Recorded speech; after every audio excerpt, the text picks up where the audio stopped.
حدیث میں ہے کہ سفید کپڑا اللہ کا ذکر کرتا ہے، جب میل آنا شروع ہو جاتا ہے ذکر اللہ بند ہو جاتا ہے، وہی وقت اس کی فنا کا ہوتا ہے کہ آپ نفرت سے بدن سے اتار کر پھینک دیتے ہیں جب تک کہ دھوبی اس کو پاک اور صاف کر کے نہ لائے۔ جب سفید ہو جائے گا پھر ذکر میں مشغول ہو جائے گا۔ یہی وجہ ہے کہ فقہا لکھتے ہیں کہ جس شخص کو امام بنایا جائے مسجد کا،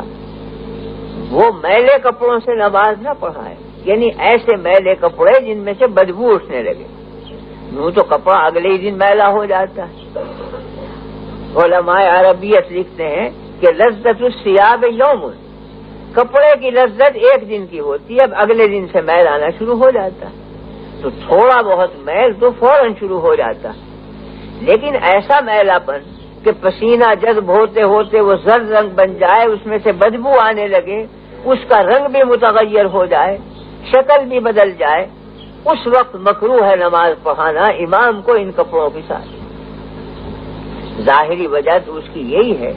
کہ امام فی الحقیقت وکیل ہے تمام مقتدیوں کا اللہ کی بارگاہ میں، وہ قابل تعظیم ہے، اس میں نفرت کی وجوہ نہ ہونی چاہیے کہ مقتدی متنفر ہونے لگے۔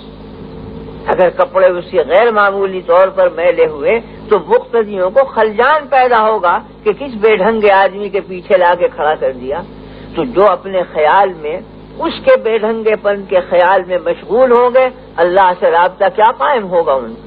وہ تو امام کی مذمت میں لگے ہوئے ہیں کہ امام عجب بے ڈھنگا ہے، کھڑا ہو گیا، بدبو اس میں سے آ رہی ہے، رنگ اس کا صحیح نہیں، یہ ہمیں خدا تک کیا پہنچائے گا؟ تو امام کے لیے ضروری ہے کہ صاف ستھرا ہو، کپڑے بھی صاف ہوں، تو ظاہری وجہ تو یہ ہے،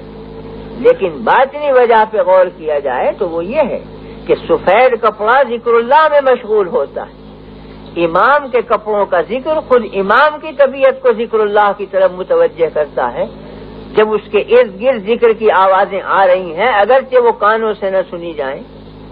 ان آوازوں سے خود امام کے قلب میں ذکر اللہ کی رغبت پیدا ہوگی اور یاد حق دل میں تازہ ہو کر وہ زیادہ متوجہ ہوگا اللہ کی طرف، مقتدی بھی اتنے ہی متوجہ ہو جائیں گے۔ آپ نے تجربہ کر کے دیکھا ہوگا